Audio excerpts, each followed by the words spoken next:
안녕하십니까. 주식계 신바람 안정모입니다. 주식으로 월 1,000만원의 수익을 내도록 만들어 드리겠습니다. 따라오십시오. 불안한 노후 저와 함께 하시면 최선을 다해 걱정 없게 해드리겠습니다. 방송 전 구독과 좋아요 부탁드리고 광고가 나오면 커피 한 잔을 하는 여유를 가지시기 바랍니다.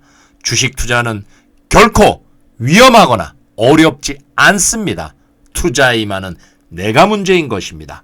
주식 투자의 원리를 이해하고 원칙을 지키면 초보자도 가정주부도 쉽게 돈을 벌 수가 있습니다. 남의 말만 듣고 주식을 사면은 100% 실패를 합니다.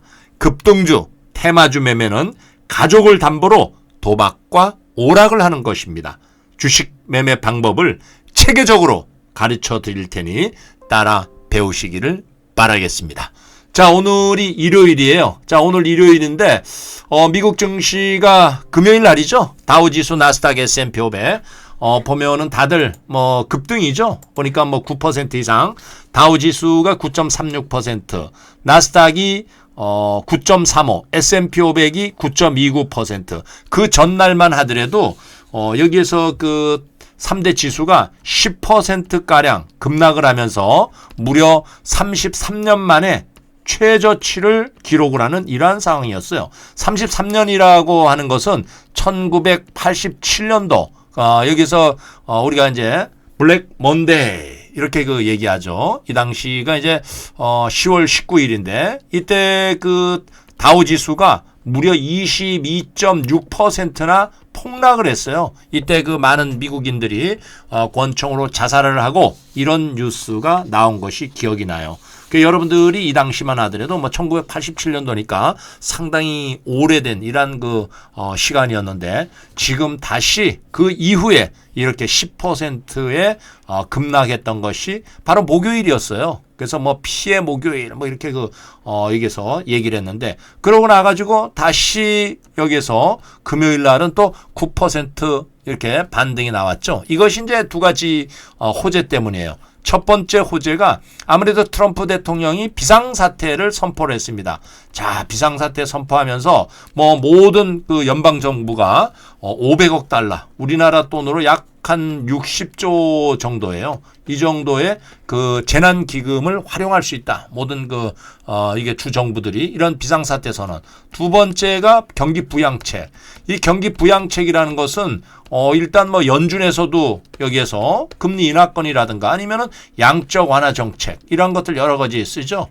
그리고 또 미 재무부라든가 의회에서 지금 긴급하게 여기에 경기부양 법안을 합의를 했습니다. 자, 이러다 보니까 결국은 이러한 것들이 안도감을 주면서 미국 증시를 끌어올리는 이러한 양상이 돼버렸어요. 하루 만에 천당과 지옥을 오고 가는 양상이었었죠. 그래서 뉴욕 증시가 뭐 최악의 지옥을 경험을 했다. 그 지금 보면은 1987년도 이 블랙 먼데이 이 이후에 그래서 어떻게 보면 우리도 야 이거 큰일 났구나. 지금 뭐 모든 그 세계 증시가 이거 무너지는 거 아니냐.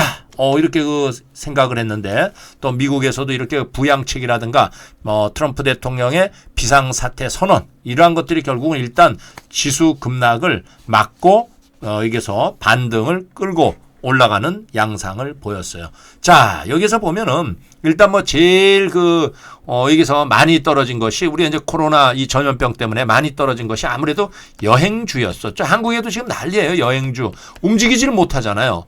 여행주가 문제가 생기니까 이 항공사들 그죠?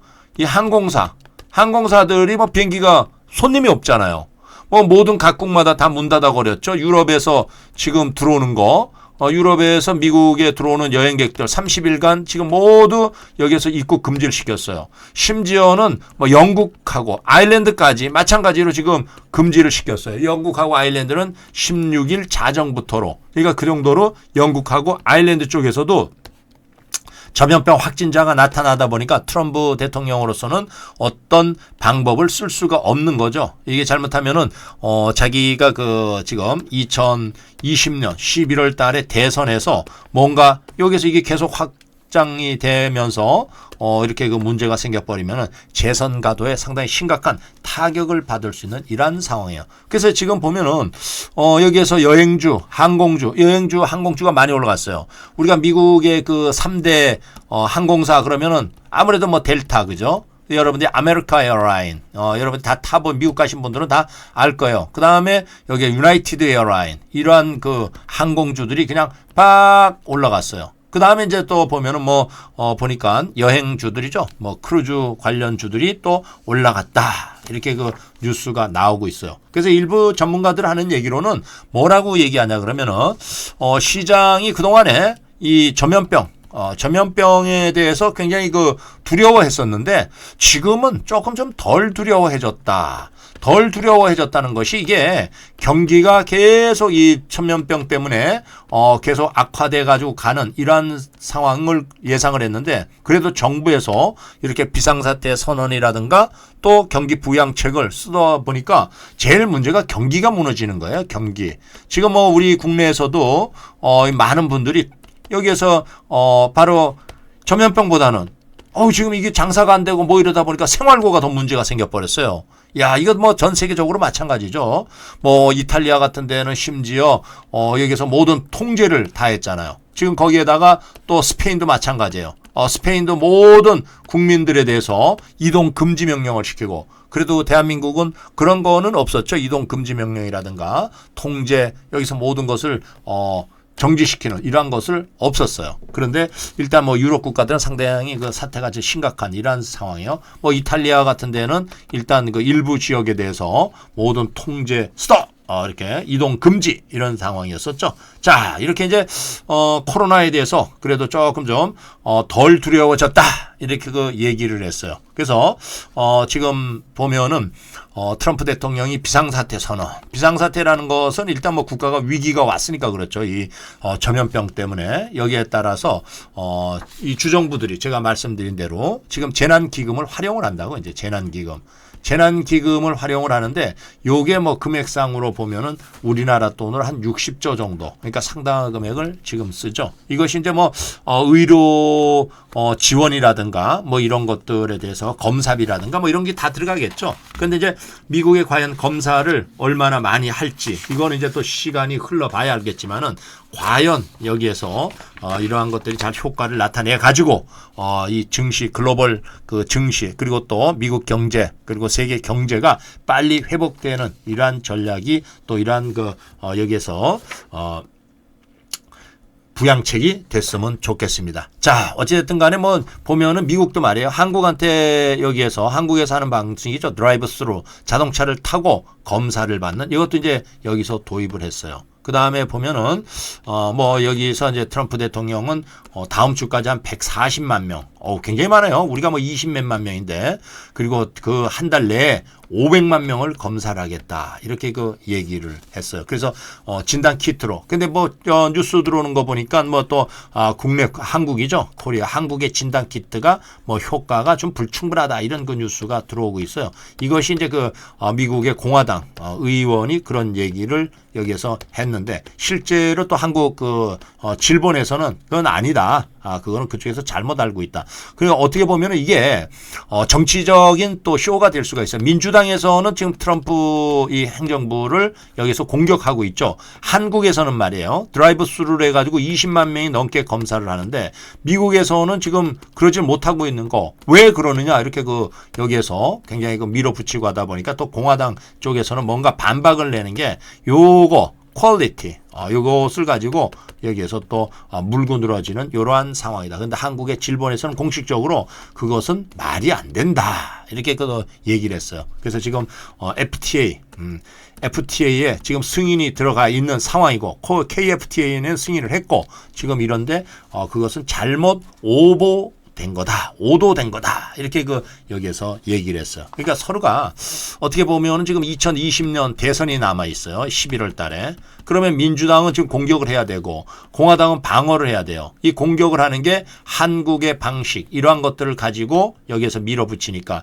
거기에 대해서 뭔가 흠집을 내려고 하는 또 이러한 것도 있을 수 있다고 할 수가 있겠죠. 자, 이것이 이제 결국은 이렇게 진단 또 그래서 뭐 미국 것이 최고다 이런 얘기를 했어요. 왜 이게 시장이 굉장히 크잖아요. 진단 키트 전 세계적으로 나가는 거. 전 세계 진단 키트의 이 시장이 한국이 지금 여기서 뭐 몇 개 세 개 업체죠. 이렇게 개발을 해가지고 이것이 뭐 유럽이라든가 아니면 전 세계적으로 지금 수출이 돼야 되는 이러한 상황인데 이렇게 찬물을 조금 좀 끼얹은 것이 조금 안타깝죠. 자, 이런 상황에서 뭐 트럼프 대통령은 드라이브 스루로 진단 검사를 받는 장소라든가 이런 거를 구글하고 이제 구글 맵이 굉장히 여러분들이 많이 사용하죠. 구글 맵. 그래서 구글 맵에다가 올려서 모든 사람들이 이렇게 진료소를 쉽게 찾을 수 있게끔 뭐 하겠다. 이런 것도 얘기하고. 그다음에 또 학자금 융자. 이제 여기서 이제 학교를 졸업하고 나서 여기 융자 받았던 거, 이자를 내야 되는데, 이자 전면, 여기서 대출이자 면제하겠다. 이렇게 얘기했어요. 자, 그리고 말이에요. 지금 보면은, 또 여기서 국제유가가 지금 계속 내려오다가 조금 좀, 국제유가가 그래도 그나마 어제 반등을 좀 했어요. 자, 여기서 이제, 국제유가가 브렌트류 같은 경우에는 1.9% 반등을 하면서 33불 85전을 기록을 했죠. 그 다음에 서부 텍사스 중진류가 0.73% 반등이 나오면서 31불 73전을 기록을 했어요. 자, 국제유가, 지금 여러분들이 뭐 계속 듣고 있지만 오펙, 석유 수출 기구하고 그 다음에 러시아 비오펙이죠. 지금 우리 오펙 중에서도 사우디하고 지금 쌈이 붙었어요. 생산량 증가. 생산량을 그냥 계속 증가시키면서 가격은 하락이 되겠죠. 이게 사우디의 전략이 러시아가 감산을 여기 거부를 했어요. 오펙하고 회의를 하는데 사우디 쪽에서 이 오펙에서 자 감산을 해가지고 가격을 좀 여기서 떨어지는 것을 하락하는 것을 막자 그랬더니 러시아가 no 우리는 그냥 그대로 진행하겠다. 그러니까 사우디가 여기에서 그냥 좋아. 그럼 우리는 일단 생산량을 늘리고 그 다음에 가격을 여기에서 하락해가지고 제공을 하는 거예요. 유럽 쪽에, 북유럽 쪽에 러시아 시장이죠. 거기에다가, 보면은, 뭐, 여기서 이제 8달러 인하를 해주고, 그 다음에, 미국 쪽에서는 미국 기업에 대해서는 7달러, 아시아 기업에서는 뭐 6달러, 이렇게 인하를 해주는 것을 제안을 했죠. 그러면서 유가가 결국은 완전히 20불 후반대로 왔다가 지금 30불대 초반으로 여기 가버렸는데, 이런 것이 이제 사우디의 목적이 러시아를 다시 또 협상 테이블로 끌어들이는 거. 그 다음에 미국의 셰일가스 업체. 미국의 셰일가스 업체들의 원가가 50불이에요. 배럴당. 이 업체를 다 도산을 시키려고 하는 이 두 가지 이유, 목적 때문에 이렇게 밀어붙이고 있단 말이에요. 그러니까 트럼프 대통령은 자, 이게, 미국에 있는 이 셰일가스 업체들이 붕괴가 돼버리면은 미국이 석유 수출에 또 제일, 여기서, 선봉에 서고 있어요. 지금 한국이 말이에요. 그동안에 보면은 주로 중동산 많이 썼죠. 근데 우리가 미국산 셰일가스 이렇게 들어오고 있고, 그 다음에 천연가스가 미국에 들어와요. 이렇게 우리가 이제 보면은 여러분들이 이렇게 봐야 돼요. 한국이 말이에요. 교역량, 중국이 있죠. 그 다음에 미국이 있어요. 미국의 교역량이 우리가 12%를 차지합니다. 중국이 한 20% 정도 차지하고. 근데 여기서 들어오는 것 중에서 이게 굉장히 많이 늘어났어요. 이게 원유. 셰일가스, 그 다음에 천연가스 이게 늘어나다 보니까 미국에서 옛날에는 우리가 이걸 중동에서 갖다 썼잖아요. 미국에서 안 나오니까. 그러니까 우리는 수출을 많이 하고 수입은 조금 했어요. 그러다 보니까 뭐예요? 무역수지 적자가 미국의 입장에서는 굉장히 많이 일어났단 말이에요. 적자. 우리 입장에서는 흑자죠. 근데 이게 원유하고 천연가스가 이렇게 들어오다 보니까 무역수지 미국에서 한국하고의 적자폭이 줄어들었어요. 우리는 흑자폭이 줄어들었고 어차피 우리는 원유라든가 천연가스는 100% 수입이란 말이에요. 그러니까 중동에서 들어오는 것이 많이 줄었고 일본이 아니라 미국에서 들어오는 것이 늘어났어요. 그러니까 이게 FTA 발발 이후에 교역량이 굉장히 늘어났습니다. 그 당시 그 전만 하더라도 9%였었는데 이게 12%가 올라갔어요. 우리 전체 교역량에서. 그만큼 많이 늘어난 거죠. 근데 이게 원유가 예를 들어서 셰일가스가 도산돼 버렸다. 그러면 우리는 또 중동에서 가져올 수밖에 없잖아요. 생산이 안 되니까. 그러니까 이 트럼프 대통령은 셰일가스 업체를 보호해야 되잖아. 자국의 여기에서. 그래서 전략 비축, 이 전략적으로 비축해야 되잖아. 위기 상황을 내서 이 전략 비축 원유 이것을 최대한 많이 확보를 해서 모든 탱크에다가 다 채우는 거야. 유가가 떨어지면은 싸게 채우는 거야. 이 중국도 마찬가지예요. 중국도 지금 원유가 쌀 때 최대 그 소비국이 중국이에요. 중국도 계속 채우고 있어요. 야, 어떻게 보면 뭐 반값이야, 세일이야, 세일. 지금 이 국가애들에서 중국의 입장에서 보면 그죠? 그냥 막 갖다 채우고 있는 상황이에요. 그래서 이 트럼프 대통령이 전략 비축유를 최대 수준까지 매입하라고 지시를 한 이러한 그 상황이에요. 이러다 보니까 유가가 그래도 반등이 조금 좀 나오는 상황이었었죠. 그래서 이게 지금 보면은 여기서 이제 그 트럼프 대통령이 지금 제일 그 진원지가 얼마 전까지 하지만 해도 중국이라든가 이런 아시아 국가였어요. 지금은 유럽으로 넘어갔다고, 유럽으로. 그러니까 유럽으로 넘어가니까 미국의 입장에서는 유럽에서 들어오는 거 지금 여기에서 EU 유럽 국가 여기에서 거기 막아버렸잖아요. 우리가 이제 영국, 아일랜드, 유럽이 EU가 26개국이에요.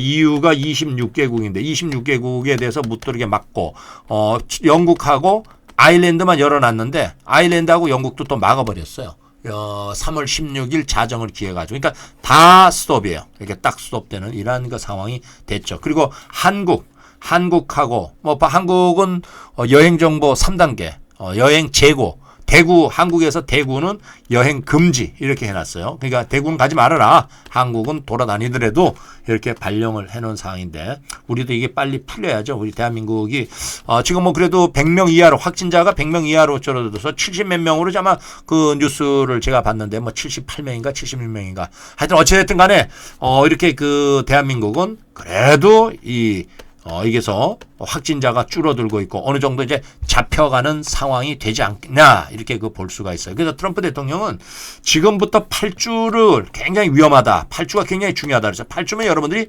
2달이에요. 2달.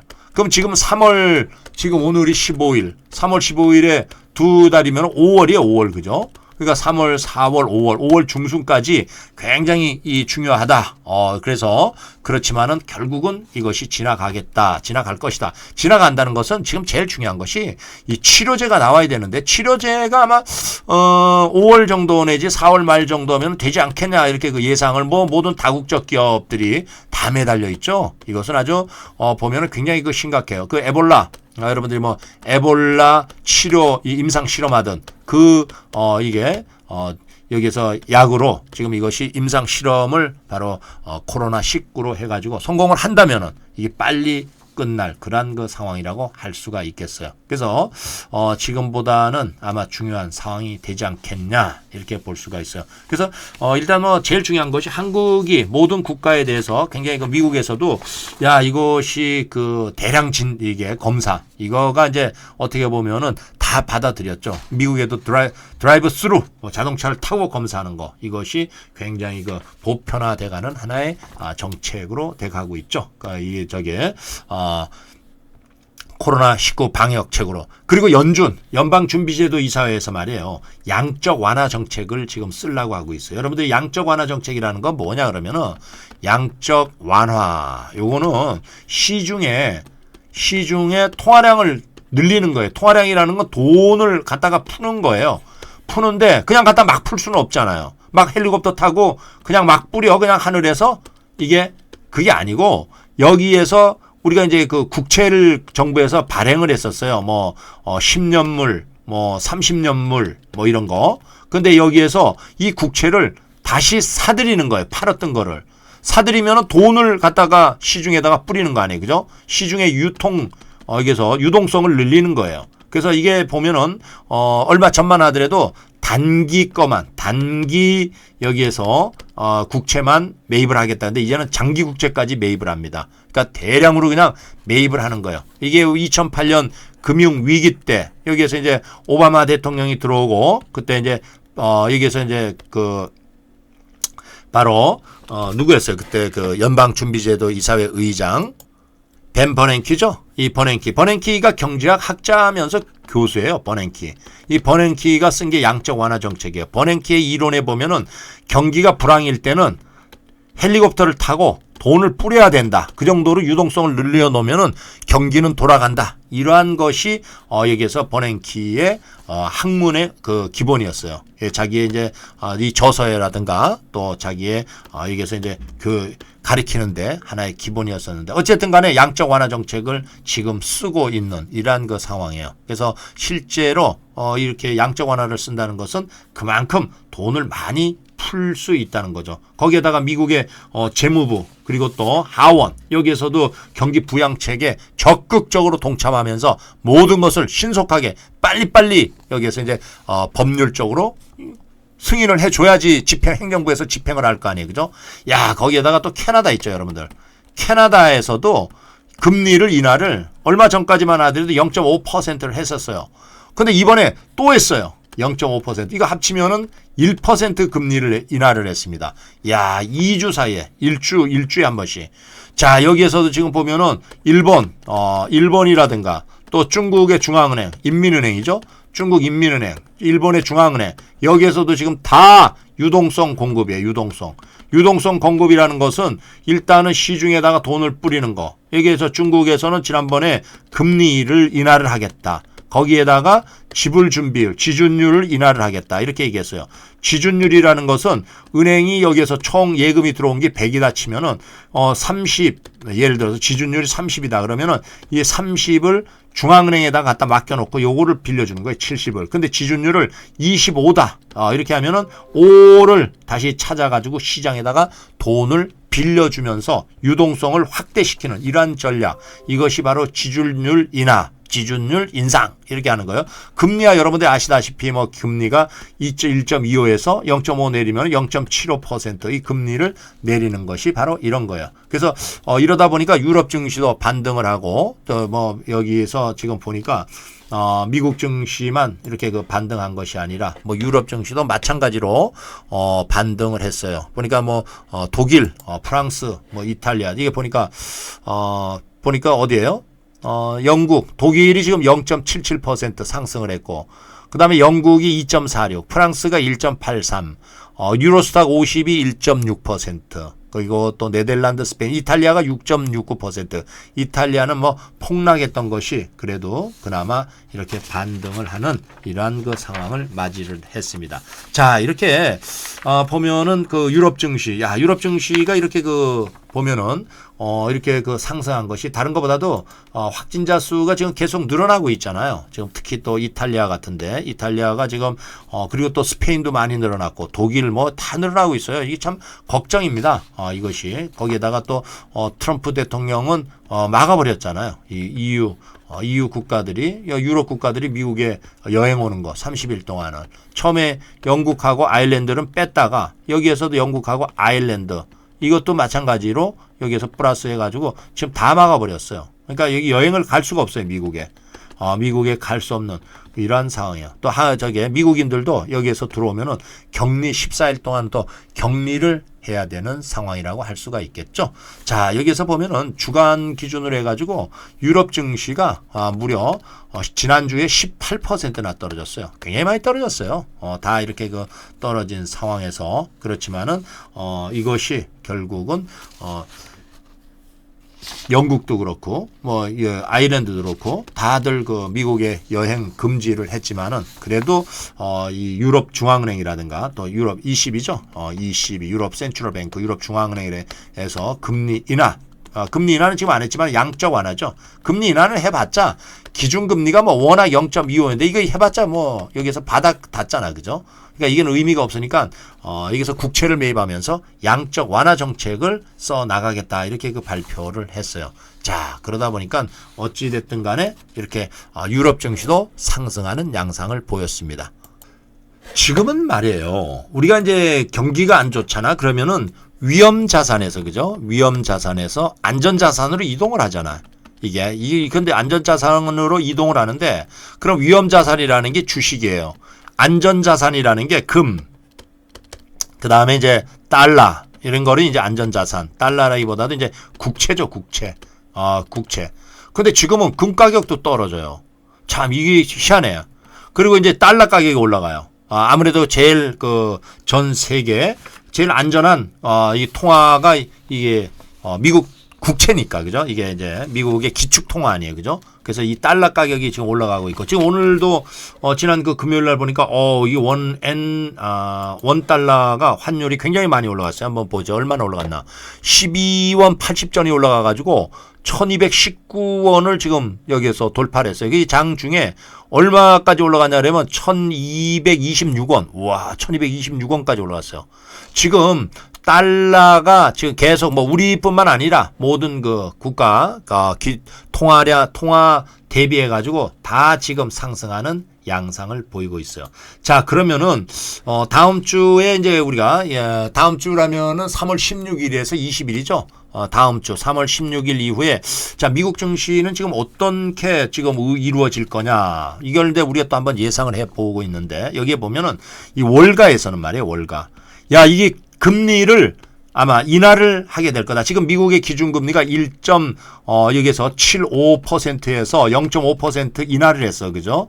그래서 지금 1.25. 그러니까 하단은 1.0이고 상단은 1.25예요. 그래서 아마 이것이 1% 금리를 인하를 할 거다. 1%면 0이야. 그리고 0.25%예요. 야, 그러면 뭐 진짜 제로 금리네. 0으로 왔어요. 0.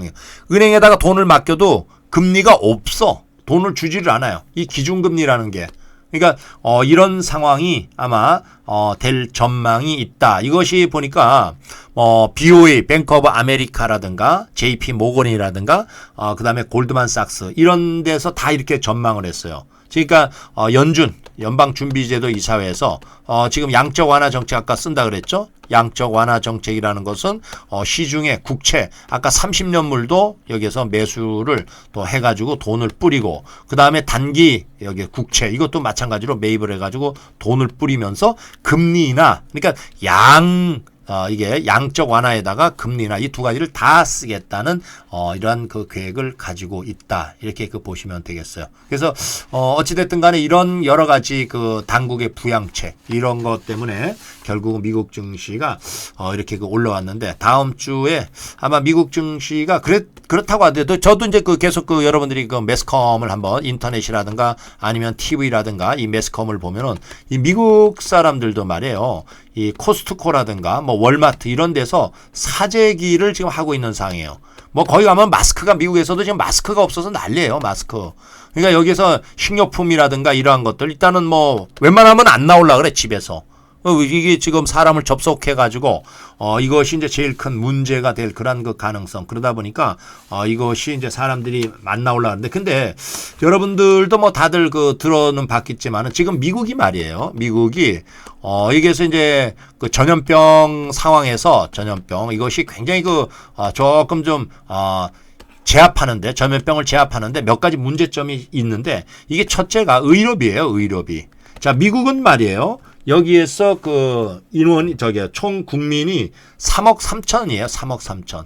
3억 3천만인데, 여기에서 이제 미국은 우리 같이 전체가 전 국민 의료보험 체계가 아니란 말이에요.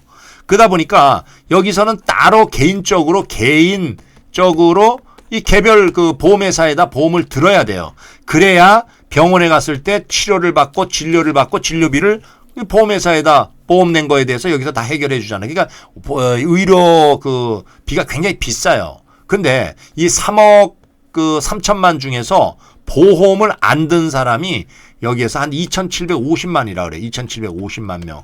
그러니까 2,750만 명은 보험을 들지 않았기 때문에 만에 하나 병원에 갔을 때 여기서 치료를 받는데 치료비가 엄청나게 나올 수가 있어요. 여기서 막상 고쳐놓고 나가지고 치료하고 나가지고 몇 천만 원을 청구해버리면 뒤로 자빠진다고요. 그러니까 이런 게 지금 의료비 문제가 지금 제일 여기에서 뭐예요? 전염병 예방하는데 제일 큰 문제다. 치료하고. 그 다음에 두 번째가 보면은 미국은 우리는 어디가 아프면은 병으로 이렇게 저거 해가지고 또 휴가도 주고 그 다음에 유급. 그러니까 일을 못해도 회사 못 나오고 아파서 못 나오고 뭐 이러면은 회사에서 돈을 두잖아요. 근데 미국은 이게 안 돼 있단 말이에요. 그러다 보니까 아파도 나와야 돼. 아니면 굶어 죽거든. 여기서는 안 나오면은 가가지고 실업급여 타먹어라 이렇게 얘기한다고. 실업급여. 우리가 미국에서 파이어 그러면 해고예요. 해고. 이 해고를 하면은 걔들은 여기서 일하다가 you fire. 너 해고야. 그러면 알았어 나 갈게. 나오지. 나를 왜 잘라 우리 같이 말이야. 왜 쟤는 안 자르고 나만 잘라 이런 게 없다고요.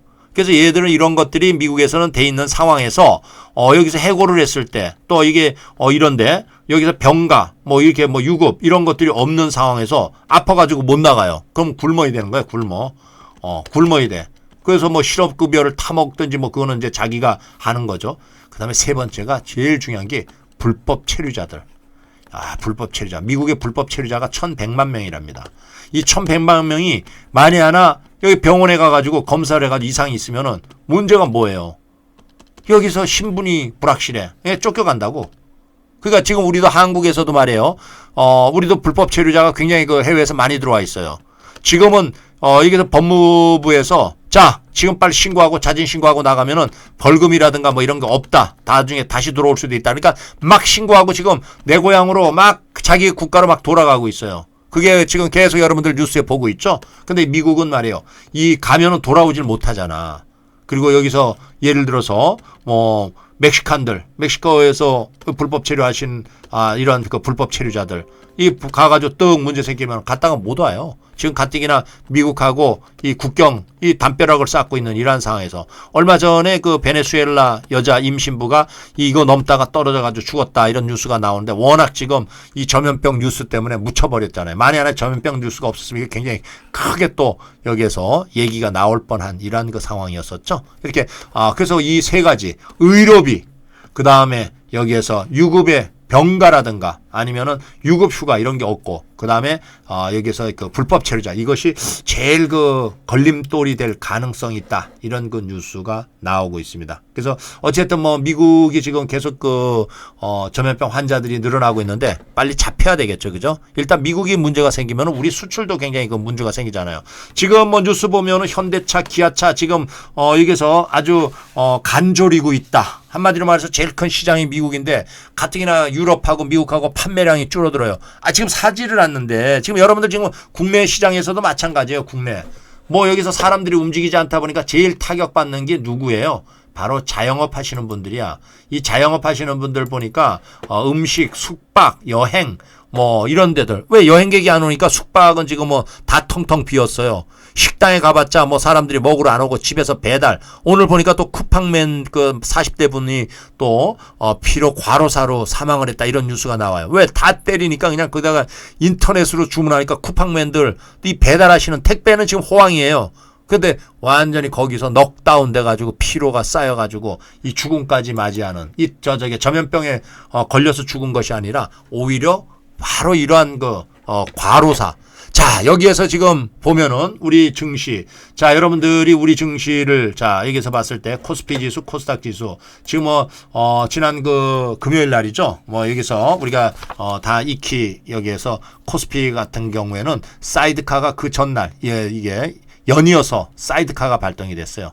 사이드카는 여기에서 선물 요것에 대해서 발동이 되는 거고 그리고 코스피하고 코스닥 이게 동시에 여기 서킷 브레이커 서킷 브레이커는 현물이에요. 서킷 브레이커가 발동된 것은 이게 사상 처음이에요.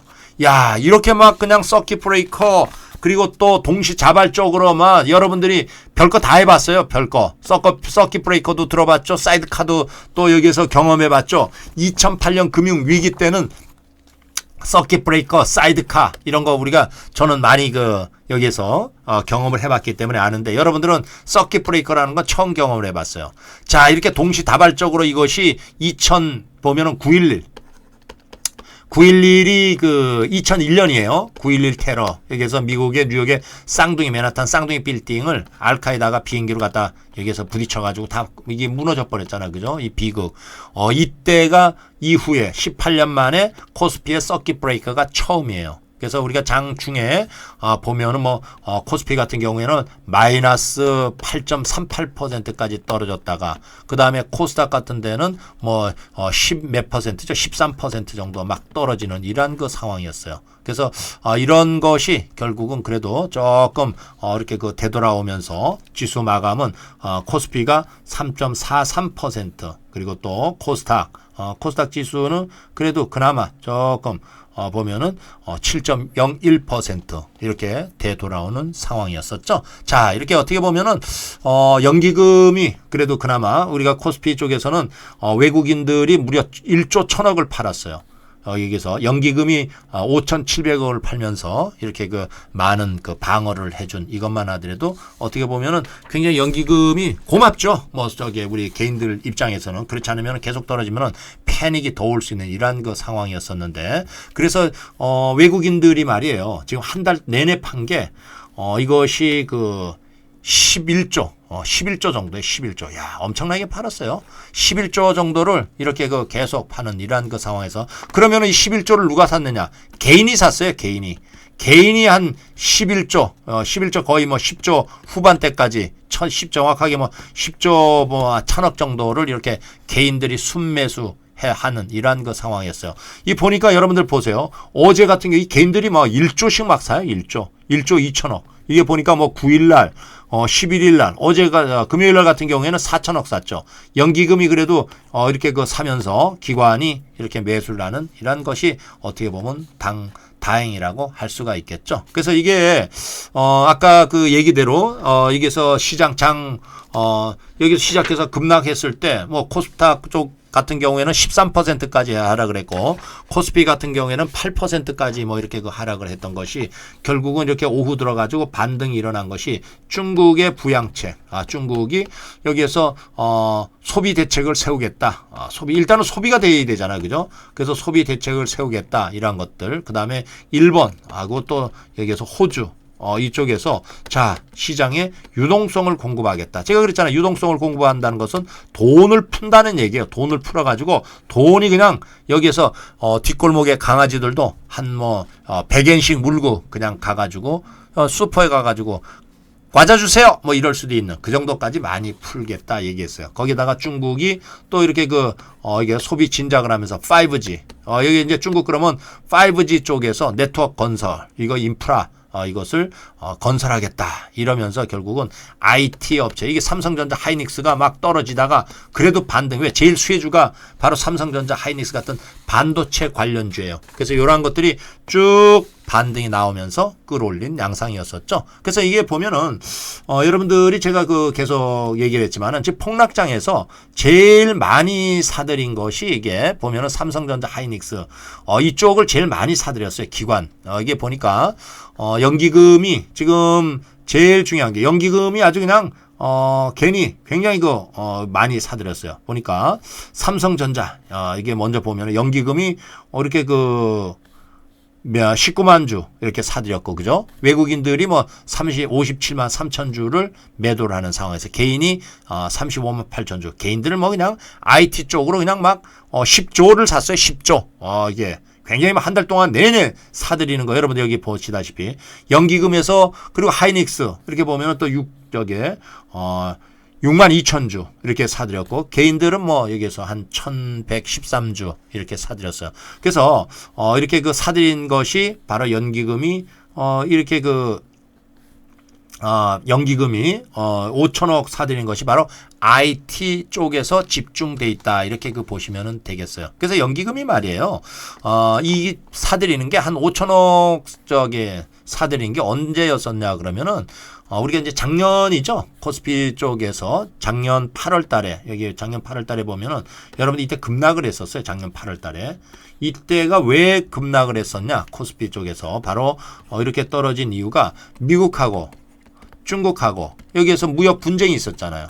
이 무역 분쟁 이때 아주 고조됐을 때 이때 코스피가 하루에 한 5천억 정도 이렇게 사들였어요. 그러니까 요번에 이렇게 5천억 사들이는 거가 바로 그때하고 마찬가지로 주가가 급락을 하다니까 방어의 그러한 목적이었었다. 이렇게 보시면 돼요. 근데 보면은 2008년도 금융위기 때 또 연기금이 또 저력이 있어요.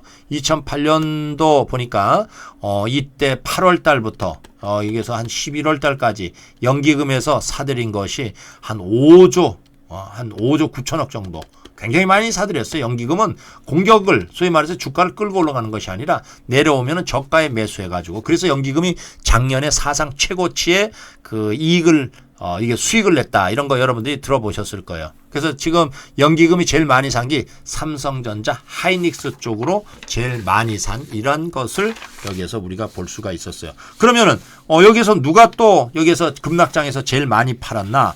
여기서 바로 외국인들이 아무래도 제일 많이 팔았잖아요. 외국인들. 여러분들이 보면 시가총액 상위 종목군들 여기서 뭐 다 내려왔어요. 보니까 시가총액 뭐 삼성전자, 하이닉스 뭐 할 거 없이 아주 그냥 다 푸르둥둥한 이러한 그 상황인데 여기서 다들 내려오면서 결국은 시가총액 상위 종목군들이 삼성전자, 하이닉스 뭐 비롯해가지고 삼성 바이오로직스 뭐 현대차가 무려 8%가 내려왔죠. 이 현대차하고 기아차가 이렇게 내려온 것이 아무래도 자동차 판매가 지금 이 전염병 때문에 굉장히 그 영향을 받는 이러한 그 상황이라고 할 수가 있겠죠. 반도체는 그래도 좀 덜하죠. 아무래도 중국에서 아까 얘기했지만은 5G 이것 쪽에 대해서 또 건설을 하면서 결국은 이 수요가 늘어날 가능성 때문에 이렇게 그 반등을 했는데 그래서 이게 보니까 급락장에서 지금 외국인들이 말이에요. 여러분들 이게 저도 이제 자료를 보다 보니까 외국인들이 한국 시장에서 가지고 있던 주식 시가총액이 581조 정도예요. 근데 여기서 지금 아까 한 달에 한 11조 정도 팔았잖아요. 그러니까 아직도 570조를 가지고 있어요. 이 570조에서 지금 뭐 20조를 팔지 얘네들은 지난번에 여러분들이 봤지만은 작년에 봤잖아요. 그죠? MSCI, 모건 스탠리 캐피탈 인터내셔널 리밸런싱 이때 팔아야 되는 거 보면은 20일 동안을 막 계속 팔았어요. 그래서 이거가 지금 한 달 동안 판 것이 한 달 그러면 우리가 20일이죠. 한 달 동안 판 것이 지금 10조를 팔았습니다. 그럼 이거 한 달 더 팔면 또 20조가 돼요. 그러니까 언제까지 팔지는 모르는 거예요. 외국인들의 입장에서는 지금 뭐 셀 코리아가 아니에요. 이 코리아 셀 한국을 떠나겠다가 아니고 지금은 다 무서운 거야. 셀 뭐예요? 셀 위험 자산이야. 위험 자산. 그러면서 달러를 지금 가지고 위해서 딱 쥐고 있는 거예요. 그 달러가 강세를 이렇게 보이고 있는 상황에서 그래서 지금 보면은 제일 중요한 것이 지금 한 달 만에 지금 어느 정도 외국인들이 팔고 나가는가 이런 거하고 외국인들이 지금 보면은 지금 제가 그 한 달 동안에 11조 정도를 팔았다 그랬어요. 이게 지금 우리가 이제 처음 코로나19 처음 됐을 때가 이때가 1월 20일입니다. 1월 20일 이후에 판 것이 11조 약 한 5천억 정도 돼요. 근데 이 외국인들이 지금 제일 판 것이 말이에요. 2008년 금융위기 때, 요때가 막 급락했을 때 10월 한 달 동안에 판 것이 4조 한 6천억 정도. 4조 6천억. 그 다음에 우리가 이제 이게 끝나고 나서 2011년에 서유럽 재정 위기가 있었잖아요. 요때 한 2개월 정도 판 것이 5조 9천억. 그러니까 2008년 금융위기 때 한 달 동안에 4조 6천억 제일 많이 파는 거. 그 다음에 2011년 재정위기 남유럽 재정위기 때 제일 많이 팔 것이 5조 9천억이에요. 5조 9천억. 근데 지금은 한 달 동안에 지금 파는 게 11조 5천억이요. 야, 엄청나게 판 거예요. 배를 팔았어요. 배를. 그러니까 그만큼. 근데 여기에서 다 누가 받아대요? 이게 개인들이 다 받아댄 거야 이게. 10조 이상을 개인들이 받아댔어요. 뭐 신용으로 산 것도 있을 거고 개인들도 다 많이 산 게 삼성전자 하이닉스예요. 지금 이런 상황에서 신용, 미수 뭐 이러한 것들 거기에다가 또 지금 제가 그 말씀을 드린 게 나는데 생전 연락도 안 하던 주식에 대한 관심이 없던 친구가 삼성전자 사면 어떠냐고 그래서 그거 어디서 얘기 들었냐 그랬더니 주변에서 다 삼성전자를 사야 된다. 또 어떤 분이 그런 얘기를 하잖아요. 부동산에 갔더니 지금은 부동산이 정부 정책에서 계속 여기에서 억압을 하고 있는 이러한 그 상황이니까 이 삼성전자 주식을 사야 된다. 부동산에서도 또 그러고 있어요. 그러다 보니까 모든 대한민국의 국민들은 다 반도체 필이 꽂혀서 반도체. 그래서 이쪽으로 지금 다 몰려오고 있어요. 그러니까 외국인들의 입장에서는 팔기가 좋은 거야. 계속 지금 파는 거야. 막. 왜 팔아도 안 떨어져. 그죠? 이게 떨어져야지 얘네들이 손해가 나니까 또 다시 샀다 팔았다 하는데 이렇게 여기에서 상황을 차지하고 있어요. 그래서 외국인들이 주로 지금 파는 것이 삼성전자 하이닉스란 말이야 이게. 삼성전자 하이닉스를 계속 파는데 이 개인들이 지금 말이야 아까 지금 말씀드린 대로 뭐 그냥 외부에 있는 사람들도 다 사고 주식의 주자도 모르는 사람들도 다 사고, 신용으로 또 여기에서도 또 개인들이 다 사고, 야, 진짜 이런 그 상황이에요. 그래서 지금 제가 말씀드린 그거에 외국인들이 11조 제일 많이 팔았을 때 이 두 개, 2011년에 남유럽 재정 위기 때, 그리고 2008년 금융 위기 때, 한 달 때 제일 많이 판 게 4조 6천, 이 두 달 동안에 5조 9천. 근데 지금은 한 달 동안에 11조 5천억을 팔았어요. 이야, 엄청나게 판 거야. 그러니까 훌쩍 뛰어넘는 이러한 그 상황이 돼버렸어요. 그래서 지금 뭐 보면은 신난 게 말이에요. 외국인들이 뭐 11조 5천억을 그냥 뭐 계속 이렇게 그 팔고 있는데 다른 것보다도 여기서 신난 게 누구였어요? 공매도 세력이야. 공매도 여기서 엄청 쳤어요. 제가 지난번 영상에서 한번 얼마 전 영상에서 그 설명을 했지만 이 공매도는 외국인 기관 그다음에 개인. 근데 코스피 시장에서는 외국인이 제일 많았어요. 기관하고 거의 비슷비슷했어요. 개인은 얼마 안 됐어. 코스닥 시장에서는 외국인이 많고 기관이 그래도 조금 뭐 몇십 %, 여기는 거의 전반을 차지하고 개인. 그러니까 이게 다 손해나는 게 개인들의 입장에서는 그냥 들고 앉았다가 폭탄 맞는 식이에요. 공매도라는 것은 말이에요. 주식을 빌려가지고 이것을 여기에서 시장에다가 막 팔아버려요. 그리고 나서 여기에서 다시 또 떨어지면 사가지고 끌어올려요. 근데 외국인이나 기관들은 공매도 이게 주식을 빌리는 게 1년 막 이래요. 개인들은 여러분들 했지만은 며칠, 한 달 채 안 되게 증권회사에서 빌려주는 거잖아. 증권회사에. 그죠? 수수료 주고. 그러니까 이게 게임이 됩니까? 이거는 1년짜리가 말이야. 기다려가지고 1년 동안은 주가가 변화가 많이 일어나잖아요. 이 개인들은 말이야. 기껏해야 뭐 한 달 내에 갚아야 돼요.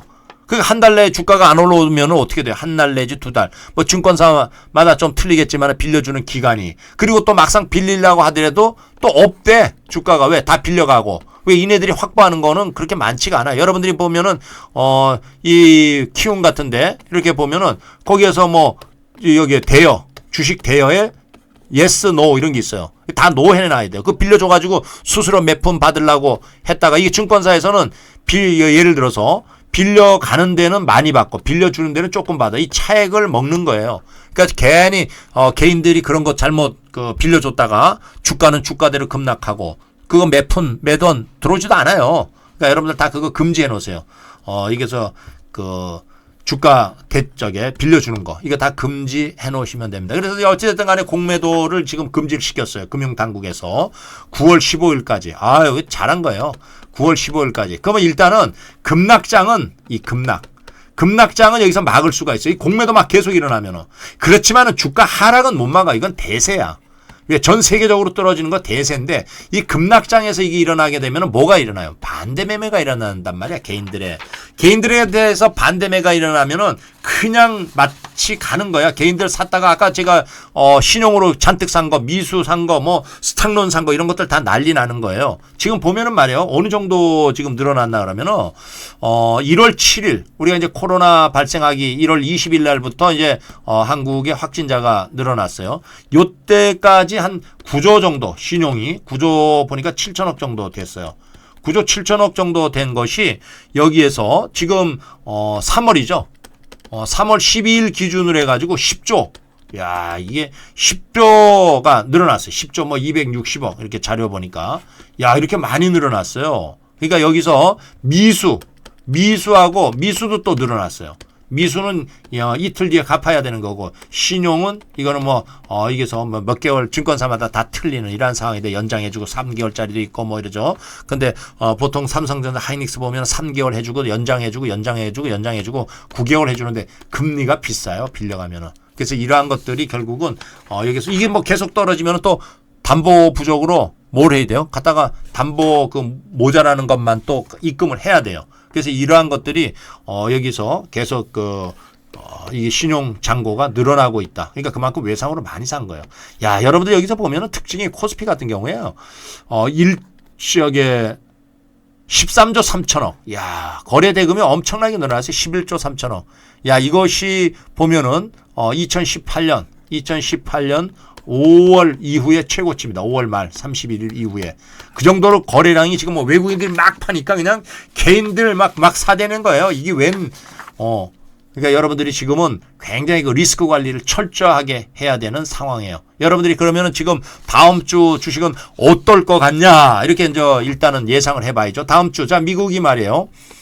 미국이 지금 여기에서 정부 트럼프 대통령이 비상사태 선언하면서 그 다음에 이게 국회, 의회부터 시작해가지고 여기에서 재무국 이런 데서 결국은 부양책 여기에서 최대한 여기에서 쓰겠다 이렇게 얘기했어요. 위기.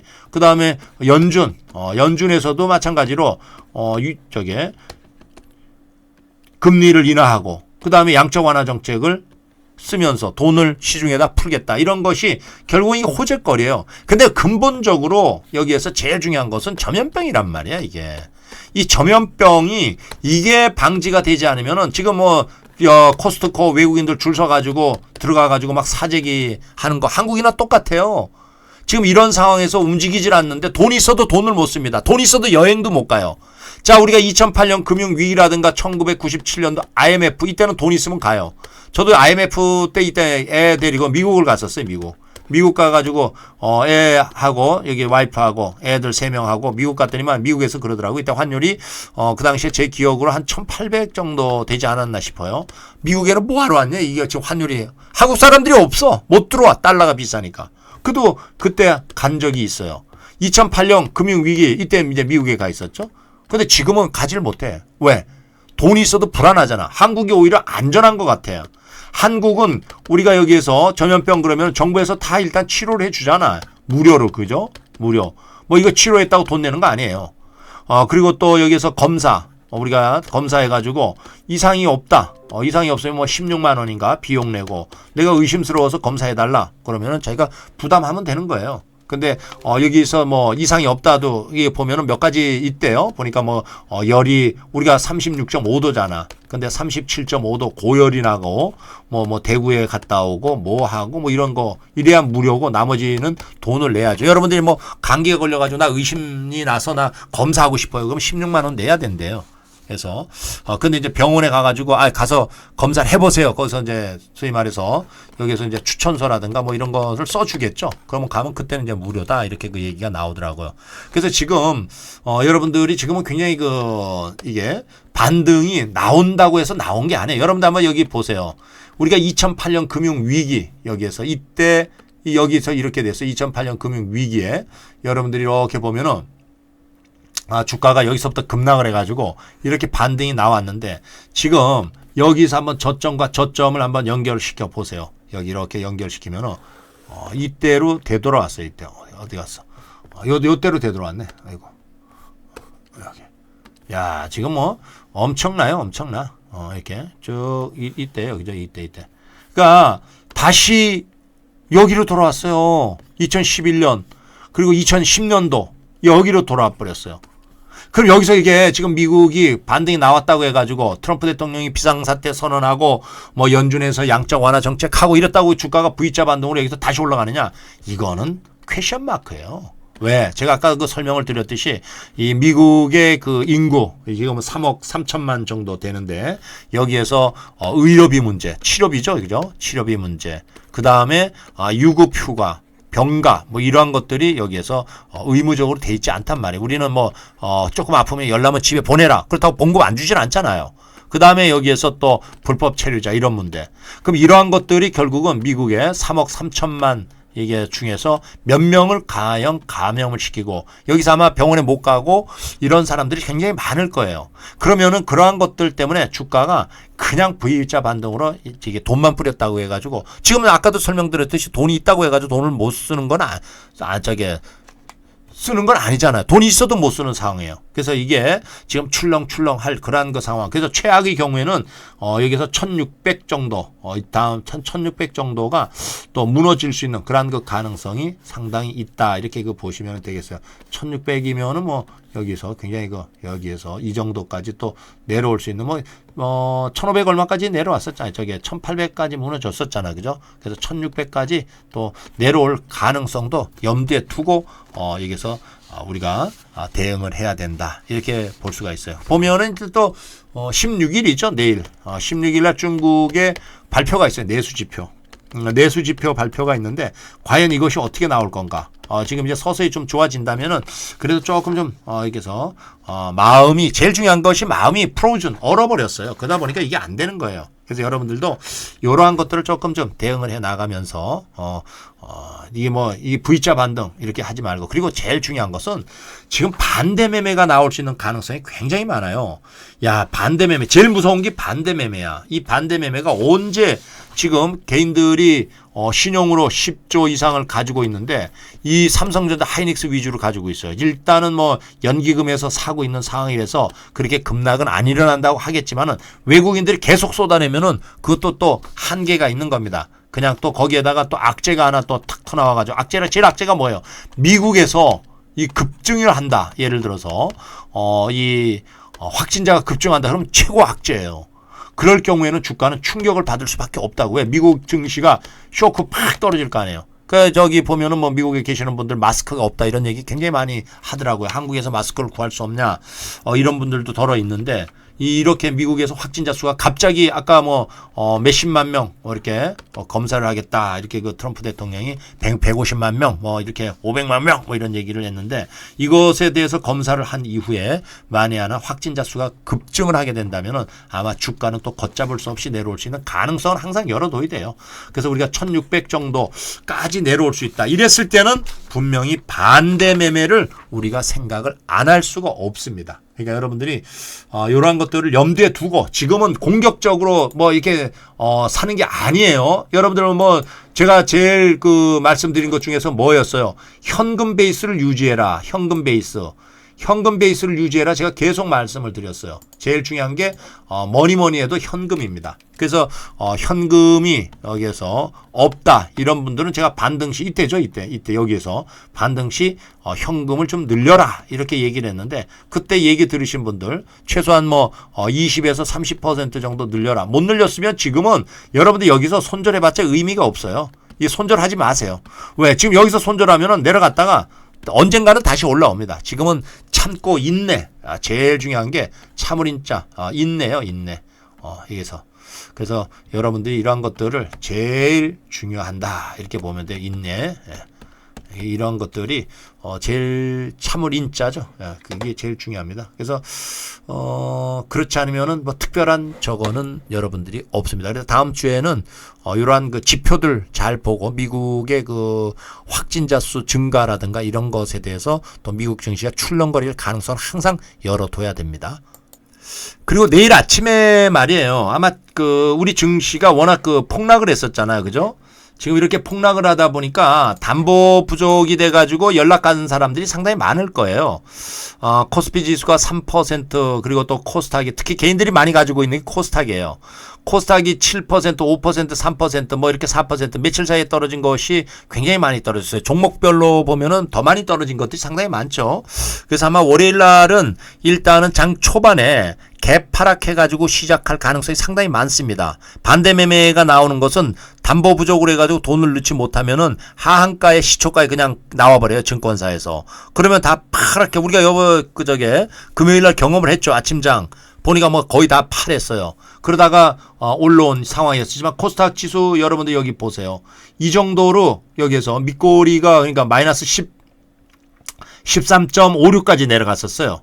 그러다가 여기서 마이너스 7까지 올라왔는데, 이게 분봉 차트 보면 여러분들 아실 거예요. 이렇게 여기서부터 그냥 쭉 급락했었어요. 그러다 올라왔다가 또 쭉 급락했다가 다시 또 여기에서 부양책 이런 것 때문에 여기서 이날이죠. 이게 쭉 급락했다 올라왔었어요. 쭉 급락했다가 반등은 나왔지만은 아마 월요일 날 아침에도 마찬가지로 개파락을 하면서 반대 매매 소화 물량이 아마 나올 가능성이 상당히 많아요. 그러면은 어떻게 되죠?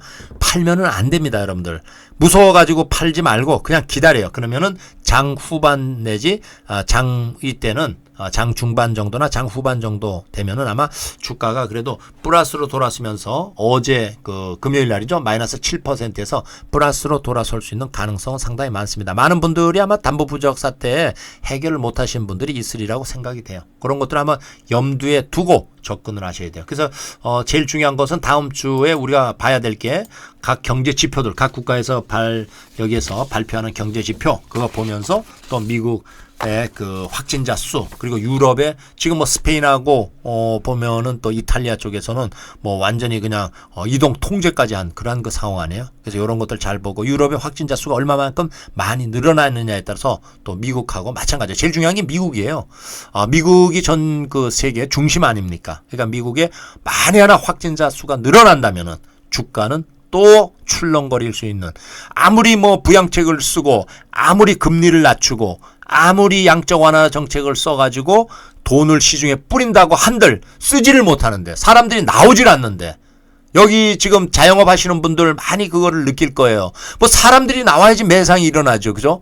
저도 그래요. 나가면은 야 이게 뭔가 좀 안심이 안 돼요. 어디 가가지고 밥을 먹더라도 야 이게 말이야, 여러분들 어디 가가지고 밥 먹으면서 그렇게 손 깨끗이 씻고 또 소독제로 손 바른 적이 어디 지금까지 우리가 있었습니까? 그죠? 그러니까 이런 것들이 다 두려움 때문에, 공포, 마음의 공포예요. 그래서 이게 백신보다도 일단은 제일 중요한 게 치료제가 먼저 나오고, 그리고 또 백신은 뭐 이렇게 제가 그랬잖아요. 치료제는 아픈 사람을 치료하는 거고 백신은 미리 아프지 말라고 예방 차원에서 하는 거예요. 분명히 정복은 되는데 그것이 지금 뭐 뉴스 들어오는 거 보면은 5월 내지 4월 말 뭐 이렇게, 그러니까 아직 시간이, 이게 몇 개월만 이런 식으로 나가면 자영업 하시는 분들 굉장히 어렵습니다. 자, 여러분들 하여튼 힘내시고 여기서 파이팅 하세요. 지금 이 위기를 잘 극복하면 여러분들 수익을 낼 수 있고, 이 위기를 극복하지 못하고 여기에서 마음이 얼어붙어 가지고 다 던지고 나면은 그것이 여러분들이 나중에 시간이 지났을 때 후회입니다.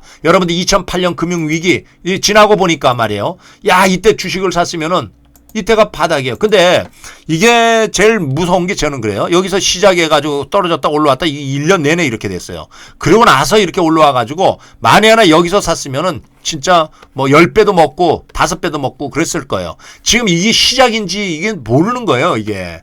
그래서 이게 이렇게 올라가다가 또 이렇게 내려올지 이거는 모르는 거예요. 최악의 경우에는 뭐 어떤 그 여기서 증권사에서는 미국에 1200까지 보는 데도 있더라고요. 왜? 고점 대비해가지고 이 당시에 고점 대비해가지고 반토막이 난 이러한 그 상황인데, 이 고점 대비해가지고 반토막을 이렇게 보면은 1200까지도 내려올 수 있다. 1200에서 1300 정도까지. 이렇게 보는 또 여기에서 대형 증권사 애널리스트들도 있습니다. 그러니까 지금은 다음 주에는 한 1600 정도 바닥을, 이게 무너지기 시작하면 점점 뭐 내려오지 말라는 법은 없잖아. 그죠? 자, 화이팅하고 월요일 날 힘내시기를 바라겠습니다. 수고들 하셨습니다.